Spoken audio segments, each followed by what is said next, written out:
if I can execute these types of productions for an organization like the Marine Corps in my free time and do that at a high level and execute at the standards that the Marines have, what's to stop me from doing that in the private space and start doing freelancing and start doing my own contracts and clients? Gotcha. So I started piecing that together, and as I left the Marine Corps, they're like, here's an award. You tripled our social media following. You reached over 5.5 million impressions in video campaigns. So I'm like, okay, that is what I'm going to start with. Yeah. It's like, all right, here's what I can do under really difficult conditions in the Marine Corps. Right. And in 2020, I ended up getting out. Yeah. And starting Steve Studios in January of 2021. Okay. And that was one half of the why. The other was simply so that I can be more flexible for my wife. Yeah. She's still in the Marine Corps.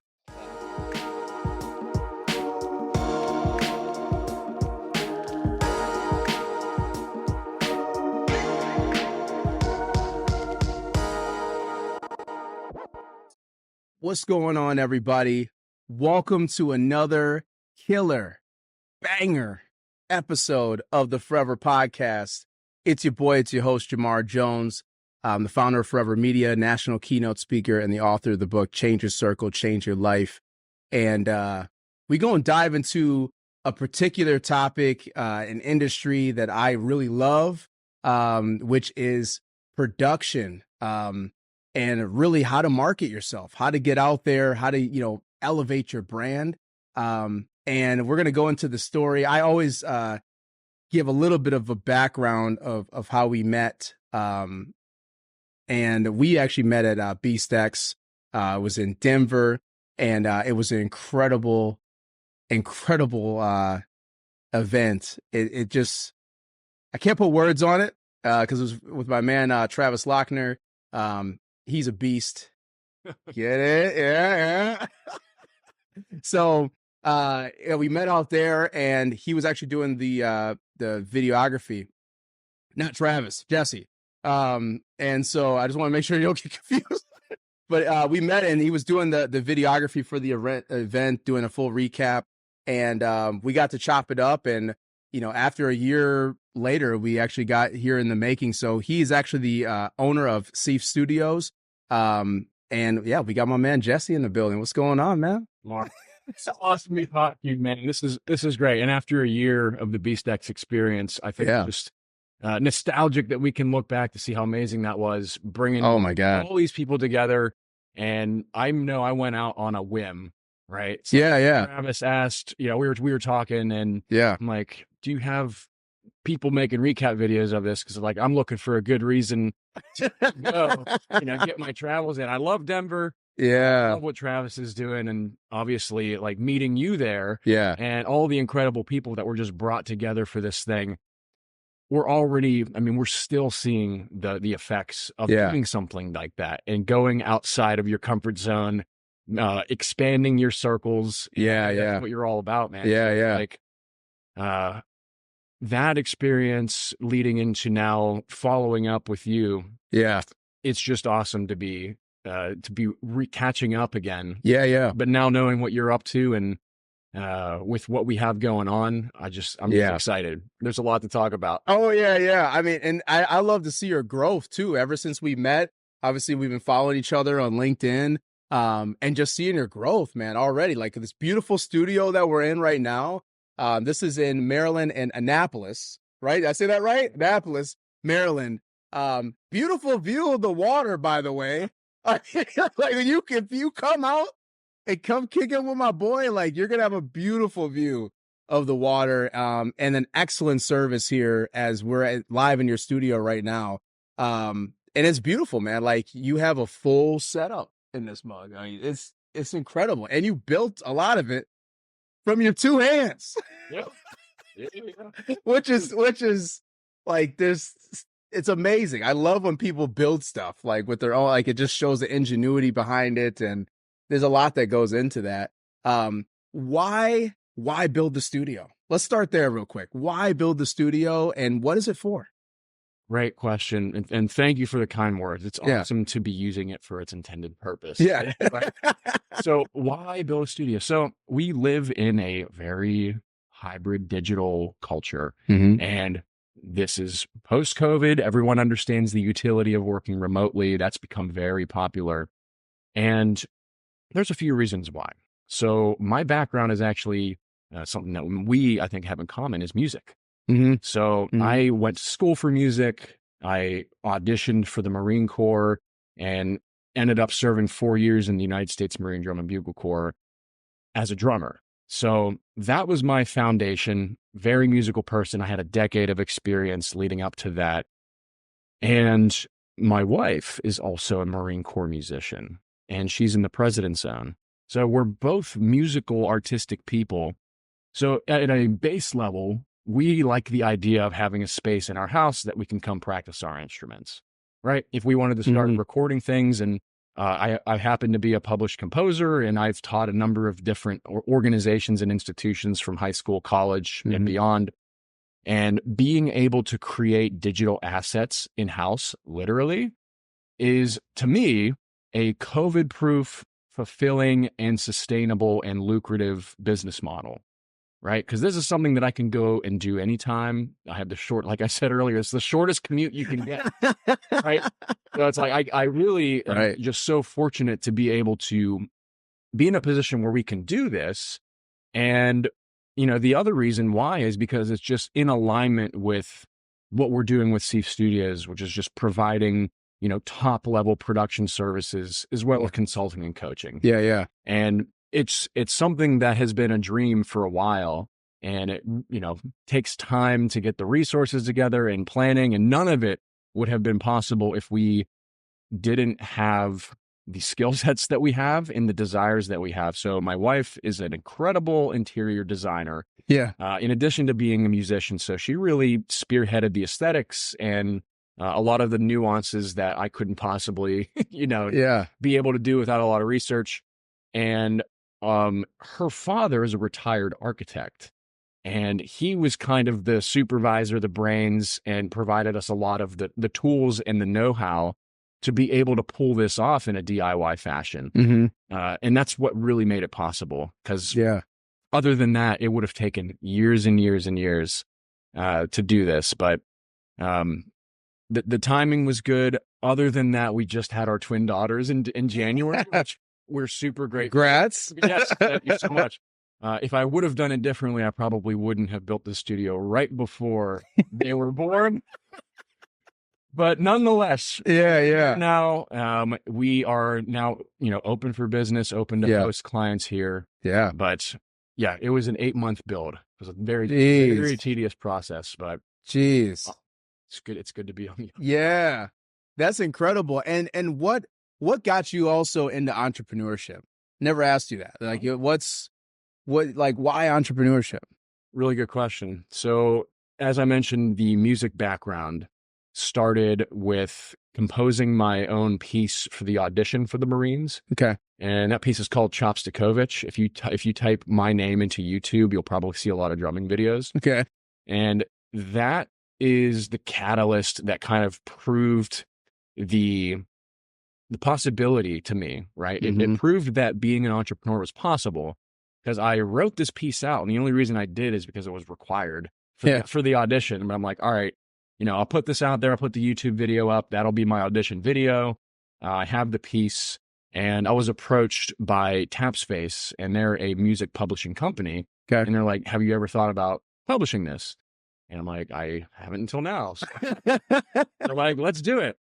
So we worked together, the Tapspace crew and myself cleaned up the music and got it into a place where it's like ready to be bound and wrapped and shipped. And they took care of all of that stuff. Yeah. And I started getting royalties off of this music. Yeah. And I'm like, oh my goodness.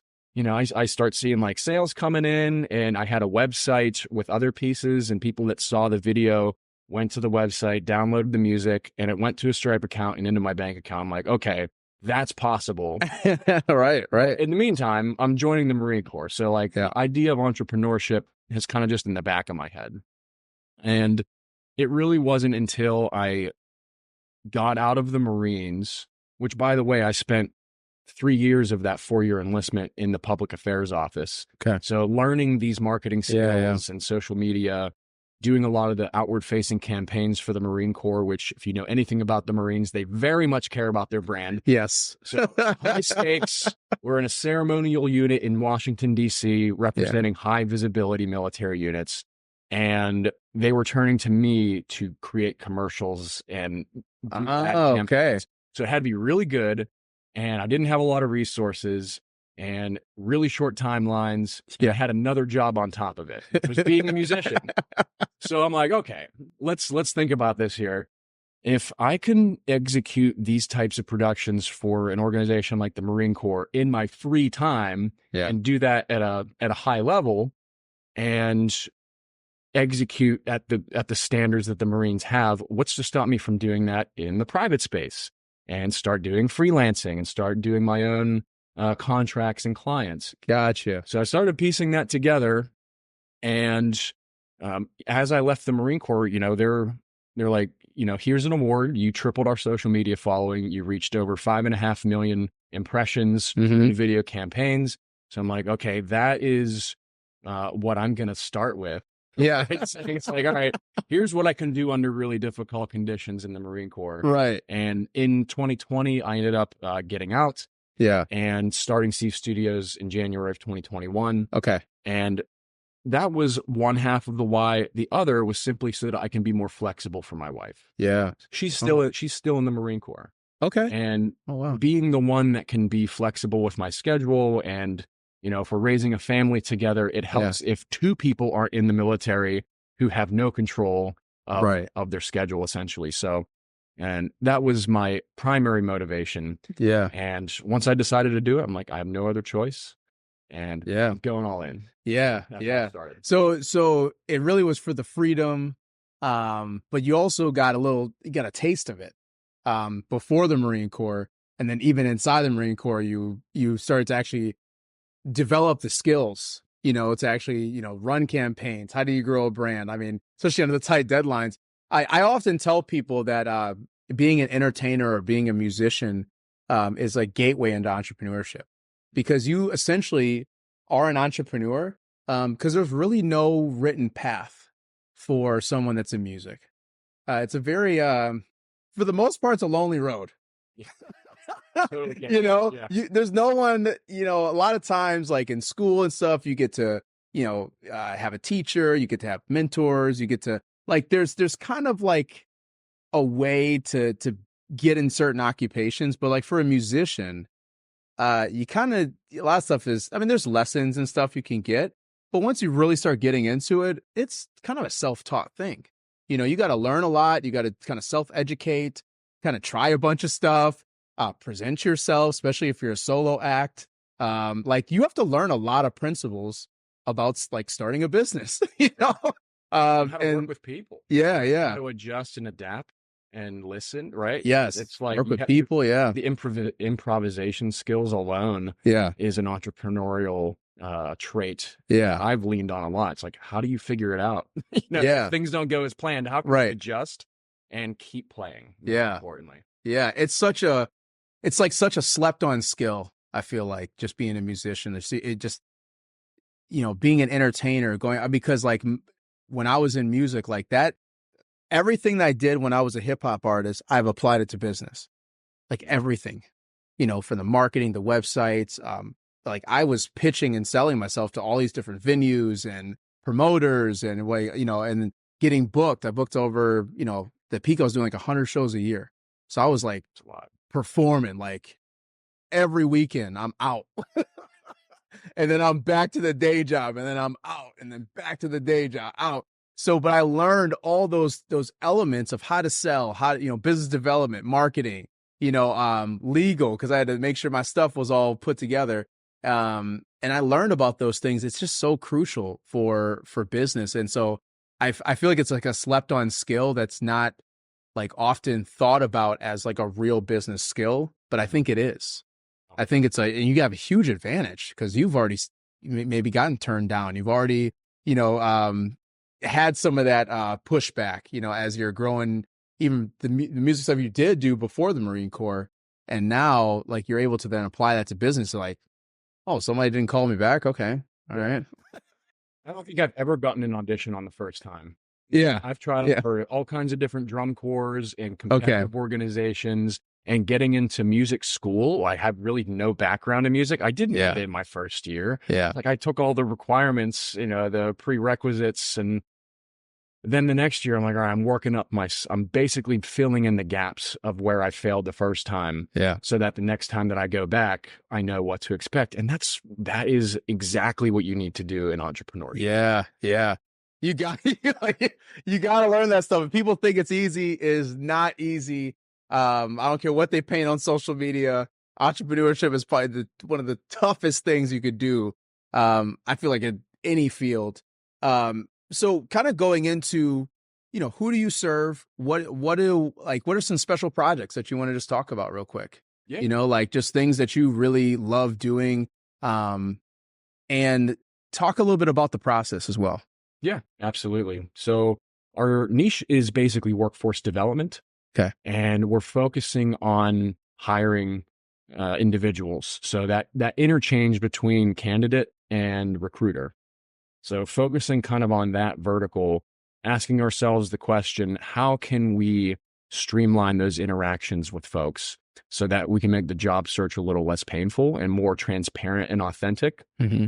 And essentially, we are a consulting firm first. Mm-hmm. So we're using a consultative approach, asking what is most important to you and your company right now, right? Where are we headed? What does success look like? How can we reverse engineer an optimal result for whatever it is you're trying to do? Maybe your most important KPIs are time-based. You're spending way too much time doing this one thing. Yeah. And if only there was this tool out there that can record really good answers to your questions, we could start asking ourselves, like, where are your touch points? Yeah. And how can we amplify those to save your time? Yeah. Another metric is generating revenue, of course. Of course. Like yeah. if we have a top of funnel awareness solved for, you probably might run into the problem of bottom of funnel onboarding, pre-qualifying.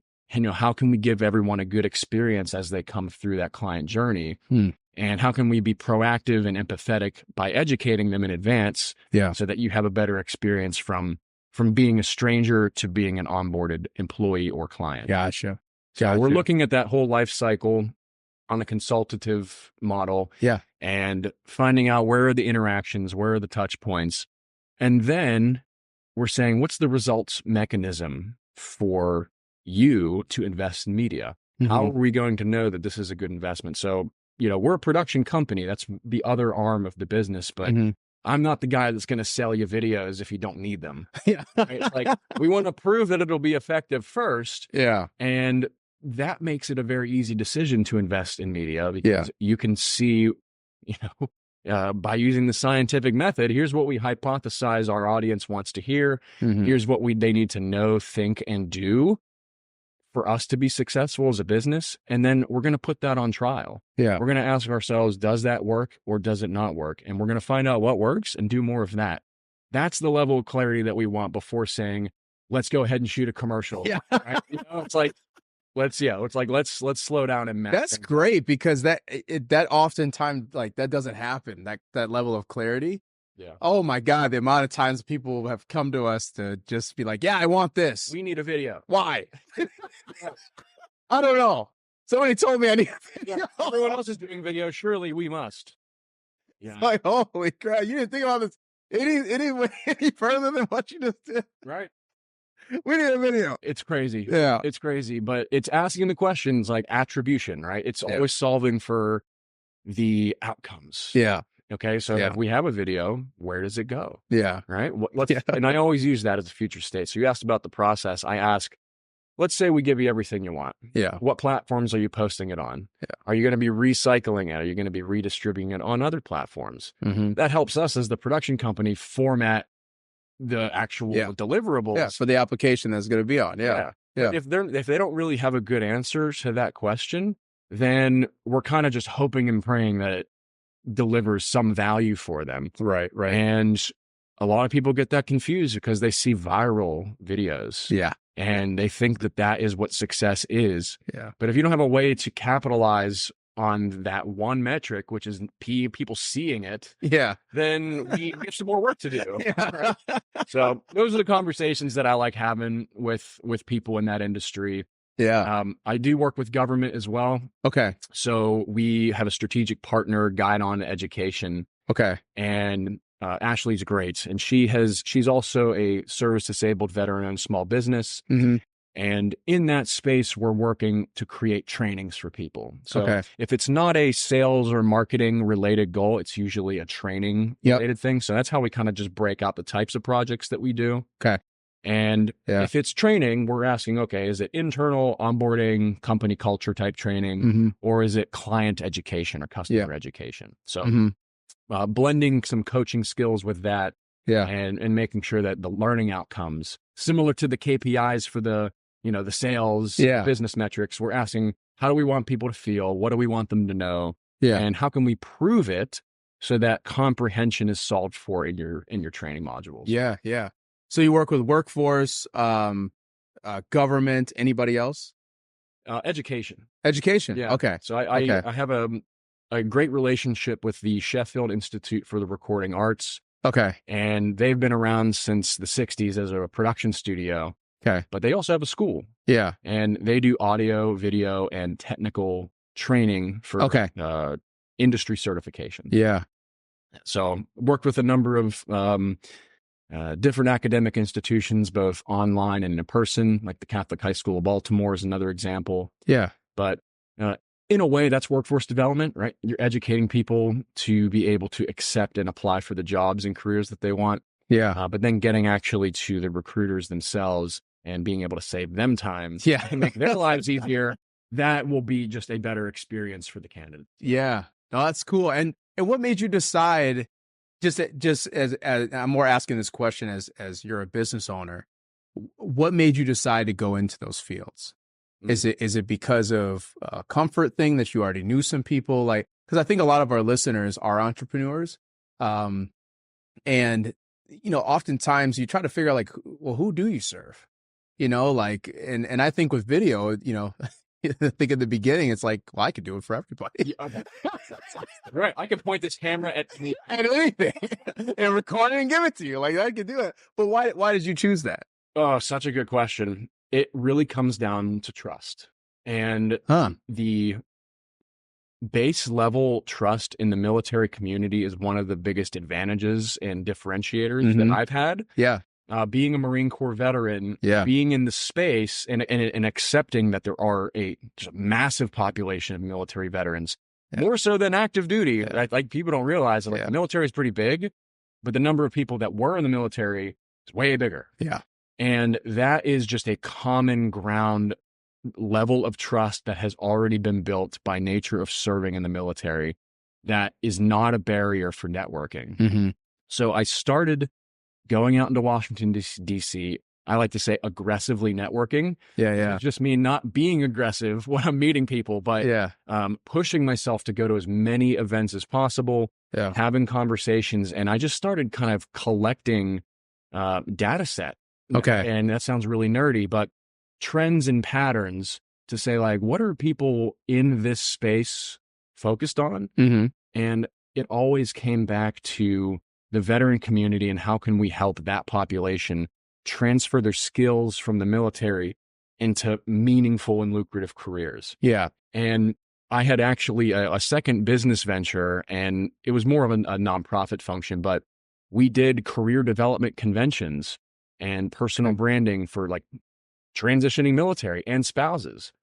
Right. So military spouses are arguably transitioning more often if they're married to a service member, because that service member is being moved around across the country. Right. And that spouse is uprooting their career and starting fresh every 2 years.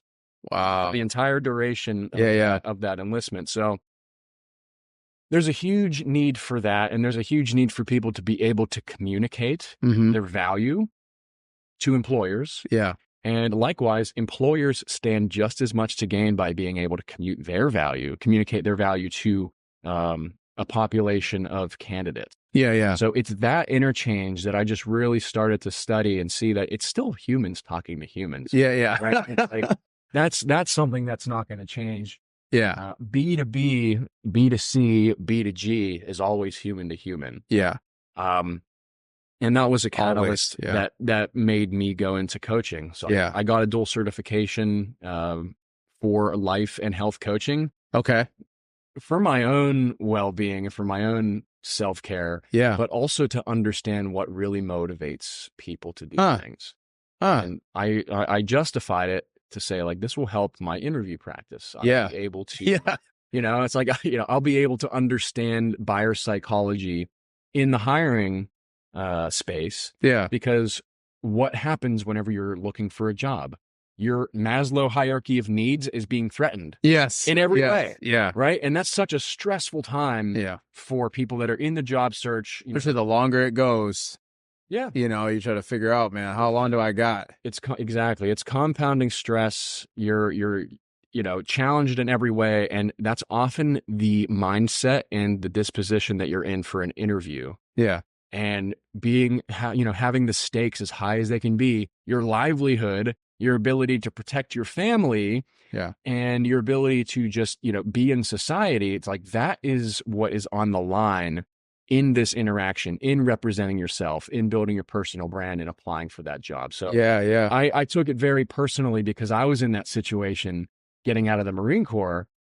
And my way of paying it forward and continuing to serve is just helping empower those individuals who are in that situation. Yeah. And helping the recruiters meet them where they are. Yeah, yeah. So it's super. Man, you dropped a lot of different things, and I'm gonna just really quick just highlight a couple things because one, when I work with a lot of different people over the years, and oftentimes what you do needs to solve a problem.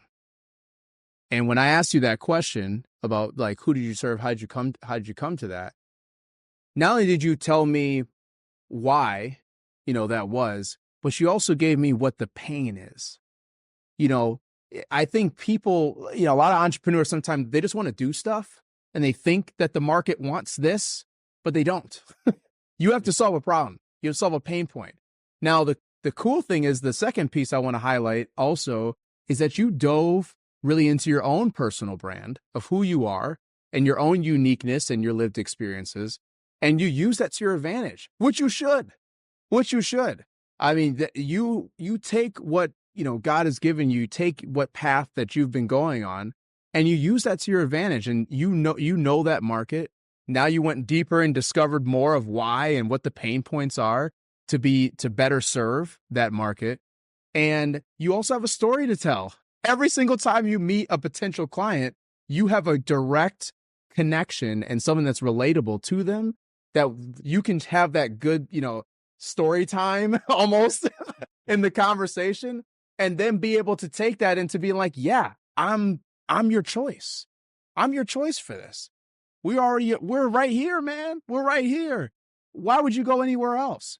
And that's what makes it so important. So I think, for everybody watching and listening, like, that is just so important when it comes down to understanding who you're serving and using your own uniqueness, your own personal brand to elevate what you do as a business owner. I think it's just so powerful, because you could have went any direction. Just because you were in the military doesn't mean everything has to be all about the military. You could have done anything. And and just to be clear on that, I tried to do way more. Okay. Yeah. So I was like, but everybody does. Yes. Yeah. Niche down is a long. Yeah. Especially with video or like things that you're like, hey, I could do restaurants. I could do anything, Yep. And I've done a number of different things, and that was the objective as I was transitioning out. And I was actually fortunate that it was during COVID. Yeah. Where I didn't, as a performing unit in the Marines, didn't have as much time, or I guess as much responsibility at that job as I was transitioning out, because we weren't doing performances. Right. So that bought me some time to experiment. Yeah. And I ended up doing freelance gigs all over the place. Yeah. Right? Yeah. I started what was it? The Natural Products Association, like doing just like corporate talking head videos. Yeah. I'm like, I started collaborating with an agency that they're doing like more creative shoots and personal branding. Yep. Worked with like a DJ. I ended up being got your reps in. Yeah.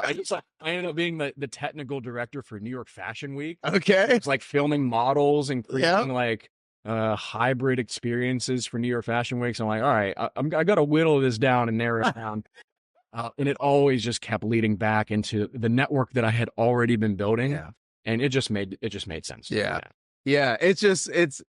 Everybody goes through that transition. I mean, especially early days of the business. Like when you start it, you're just like, oh man, because also like you're hungry and you want to, try out those shoots. Maybe it's something like, hey, I never did this before, but it could be something I might be interested in. I don't know. I've never tried something like that.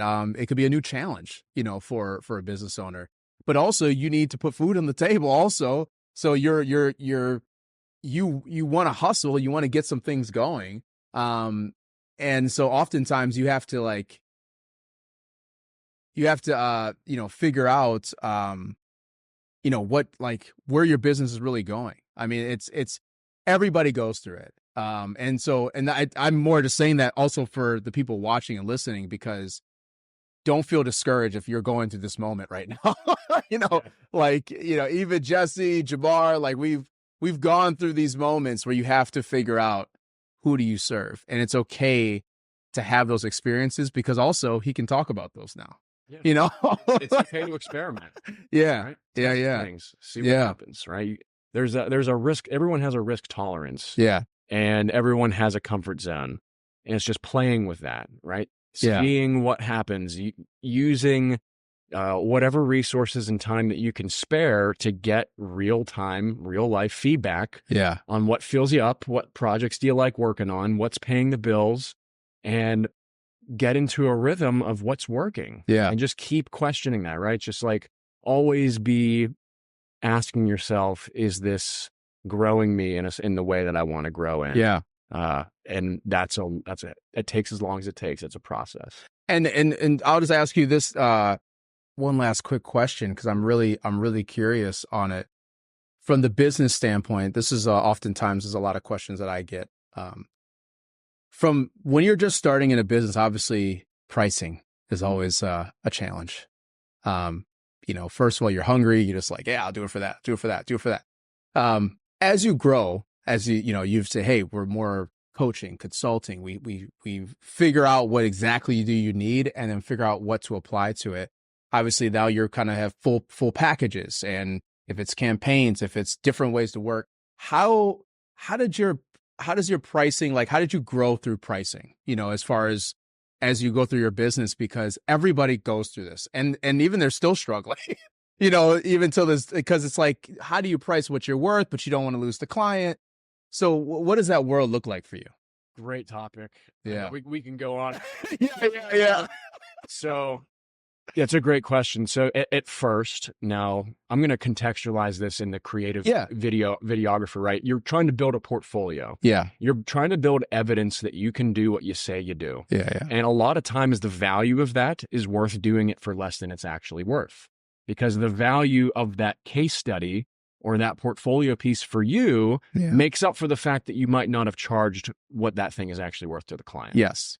In addition to that, you're also building referrals and testimonials in a network, which is why it's extra important to think about your niche and make sure that you have clarity, because you're going to start building a track record doing something. Mm-hmm. And however you can leverage that retroactively is dependent upon how clear you were before you started. Yeah. And that's not saying you have to be absolutely perfect, but as you evolve and as you continue to do this, you are going to build a reputation as the type of person that does this. Yeah. And that is what people will know you for. And if you're not raising your prices and you're continuing to be the guy that will do it as cheap as possible, that's what will be spread. That's what people are going to say. It's like, they made this incredible thing for me and it was only how much? Yeah. I gotta hook him up with this. So it's like, you gotta be super selective with that. And you also have to just ask the hard questions to the clients. And that's why we're using a results-based, value-driven model, right? There's a book called Hourly Pricing is Insane. Something like that. It's like, why should you be penalized for doing something more efficiently really well? Yes. And I'm a big fan of Chris Do. I was just about to say that. My goodness. Chris Do is the boy, man. Yeah. And it's like, if you dive onto that podcast, you can go on deep dive. Oh, yeah. Exactly this topic. So that's been super helpful. And that's probably what I would say is just like, do your research on how other people are figuring this out. But for me, it's like, it also is, what do you actually need? So you start with, what are my living expenses? What do I have to charge to continue doing this? And like prioritizing the longevity of your service over the quick win. Right? What do you really need to do? So like, if you're actually helping people and you're solving a problem and there are people that are in pain that you can help them with, then you owe it to them to be able to sustain yourself for a longer period of time. You will help more people that way. So figure it out what it is that you need to do the thing for longer. Charge that rate and then add extra, because you're also you're helping them put skin in the game, and they're investing in their own solution. So I've done things for free and I've seen how people react and value those free things. And then I've charged premiums for the exact same deliverable. And people are in a different mindset whenever they are invested in the product. For sure. So for sure, take that for what it's worth. Experiment too. It's like, see what the market responds to. Yeah. I think you covered a lot of different elements to that question, which I think you answered it perfectly. I think that could be a whole separate, full episode, 3 hours long, because we could probably ping pong and go back and forth on pricing, and because there's a science to it. There's an absolute science to it. And depending on where you're at too in your career, like if you're just starting, I always tell people, do some stuff for free. If you have nothing, you got to do some free stuff, because like Jesse said, you need a portfolio. You need something to, hey man, I got something to show you. You need to practice your craft. And you need to practice. Before, if I say, hey man, I got Nike, they want to do a huge, commercial shoot, come through, you'd be like, oh, how do I adjust the lens? No. Yeah. You don't want to have that risk. Man. Yeah. Get the reps in. You got to get the reps in, do it for free. And then build that portfolio. And I think you worded a lot of things perfectly right, from how to charge, what to charge, when to charge, how to package, what problem are you solving, what pain point. I mean, it really comes down to just truly helping people, but also helping yourself. That's one thing that's golden that you said, help yourself, because you may not be in business that much longer if you continue on the track record that you're going. If you're charging $200 for a premium shoot everywhere you go, like, that's not sustainable. It's not sustainable. There's a funny video that's got this guy, and he's like, he's on the phone with a potential client, and he's like, hey, how much do you charge? It's like, it'll be $200 for this. And he's like, perfect. And then it's like the sound goes, and then he's like, wait. And then he's like, and then the guy on the phone was like, oh man, this is great. Can you believe he's only charging $200? We had a budget for $1,500 for this. This is great. The last guy charges $3,000. So, it's like, please send that agreement over as fast as you can. The guy's like, wait. He can't backtrack now. He said two. It's just it's a hilarious video, but it's like especially in the creative space, like we all go through this. Design, production. I mean, we all go through it, because we're trying to figure out, what are we worth? And it's not just the design or the production that you're charging for, it's the expertise. It's, if you, like you said, you have a certain clientele that you serve, it through and through, and you can literally give them results even from the consultative approach to it, because they're also getting value that way. It's not just what you're, delivering to them from the files, the media. It's also the how-to, which is oftentimes even more valuable than the media, because you're, giving direction to somebody for if they could go this way or this way. If they want, left, it's like, oh my God, that will cost a lot more headaches, problems. But if you go this way and you get results and you've grown the business, or you've helped your team understand a problem, or saved on time, saved on money. So yeah, you've covered a lot of different points on it. I was just more curious about your journey with that, because I know I've had tons of ups and downs when, figuring out the pricing. Yes, it's been a struggle. Yeah. That has been a struggle, and creative people have, like you said, an especially hard time with this, because we're supposed to love what we do. Yes. And we're supposed to love helping people without expectation of return. And it's like, you have to draw a line right there. Yeah. Like, okay, that's all well and good. You can be fulfilled. You can help people. But if you're serious about helping people long term, you need to protect the asset, right? Yeah. You need to take care of yourself first, right? Put on your oxygen mask before helping others. It's you're not going to be any good to anyone if you go out of business. Yes. So just look at the bigger picture. Look at the bigger picture. So I gotta ask, this next segment is sponsored by Visit Milwaukee. Immerse yourself in a place where bold ideas are sought after, where all are encouraged to bring their personal flourish. Here, innovation is a way of life. In this city, the beat flows. Together, we're dancing to the rhythm. Forward. Now, it's your turn to grab hold of that energy, where you'll remember not just the meals, the celebrations, or the uncommon coasts. What you'll remember is how we made you feel. Come experience Milwaukee, where fresh meets fearless every day. Have you ever been to Milwaukee? Oh, I think I might have toured through briefly while I was in a drum corps. We toured the United States performing drums. Okay. But I regrettably haven't spent any significant time there. Okay. What do you remember? Do you remember anything about Milwaukee at all there? Man, I was in a different universe. We were at a different time, right? I remember the football field. Okay. Yeah, I remember the football field that I was at. And Did you go to Lambeau? Is that where you went? Oh, I wish I could remember. Where the Green Bay Packers played? Oh, no, it wasn't. Oh, okay. Yeah.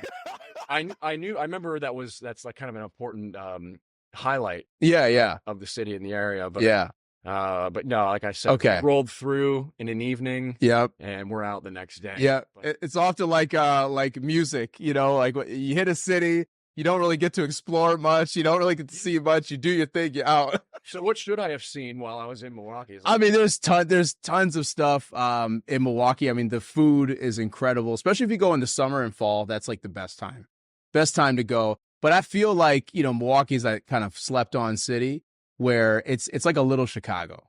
So, imagine that in your head, it's like a little Chicago, got great food, good vibes, good energy, especially in summer and fall. Tons of like boating, outdoor stuff. People love their boats, love going out on the river or on the lakes, because it's got the Great Lakes up there. So there's like tons of stuff to do up there. And then just the entertainment, man. Now they got the arena, Deer District. I mean, downtown is like, it's popping now. It's not like this factory industrial, like that's not the only thing that's there right. in the town. Like back in maybe 20 years ago, like that's all Milwaukee was really known for. But there's been a lot of development. So obviously if you're ever in the area of Milwaukee and I'm also there, I would love to, give you a tour of the place and just, make sure you have a good visit, That's important. That's important for tourism and knowing what's there. Yeah. I've been to Chicago, so if it does have that same feel as Chicago, it's like that's a great comparison. It's got because it's like that Midwest vibe, It's just got that Midwest charm to it. But there's definitely a lot of developments and good things that happen, and like there's so many festivals. There's always events that are going on almost every day. It seems like there's German Fest, Irish Fest, African Fest. So fun. I mean, Summer Fest. There's and you have a studio there. And I got a studio there. Yeah. And that's a relatively recent thing, right? Is that last year that it was open? That was last year. Yeah. That was last year.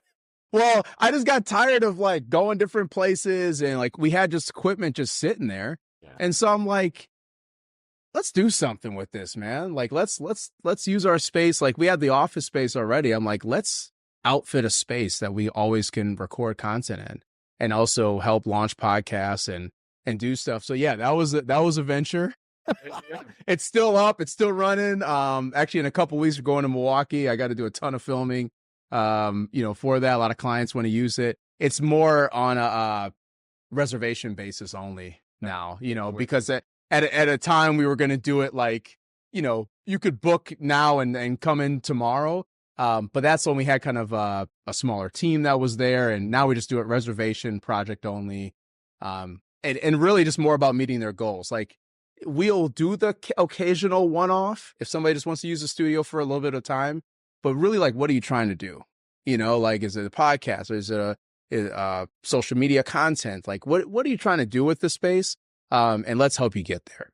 Love it, man. Yeah. And I think we're kindred spirits in that regard, where it's definitely nice when the clients can come to you. Yes. Yeah. It's like, if it makes sense, we have all the gear and it stays here. Yeah. Like, optimized and dialed in. Yes. Like, that's just a lower, and that's breakdown, setup, breakdown. Yeah. That's just such a lower barrier of entry and risk to the client, knowing that, like, they have done this many times in this exact configuration. Yeah. And if it makes sense for their goals, it's great to have a place to host. People there. So love that you have this. Yeah, and it's fun too. As the creative person in me, I love setting it up. You know, just creating that space. I'm not also the interior designer, but I did kind of pick out some of the furniture and stuff. But I definitely had help. Well, I've seen a few videos, and I think, was it Jeff? Yeah, Jeff. Yeah, Wallner. Yeah, we also met. Yeah, Jeff. He's a boy too. Yeah, it's like that was like the first time that I saw it was that conversation. I was like, I know these guys. Yeah. The studio looks awesome. You guys do great work, and thank you. Just from what I've seen from videos. Yeah. This is a top-notch operation. Yeah. It's cool. It's good to be in there, I bet. Yeah. Well, whenever you're in town, let me know.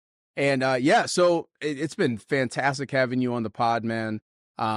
Where can people find you? How can they get connected? Same as you. LinkedIn is the best way. Okay. And seifstudios.com if you're interested just to learn more about what we do, how we do it.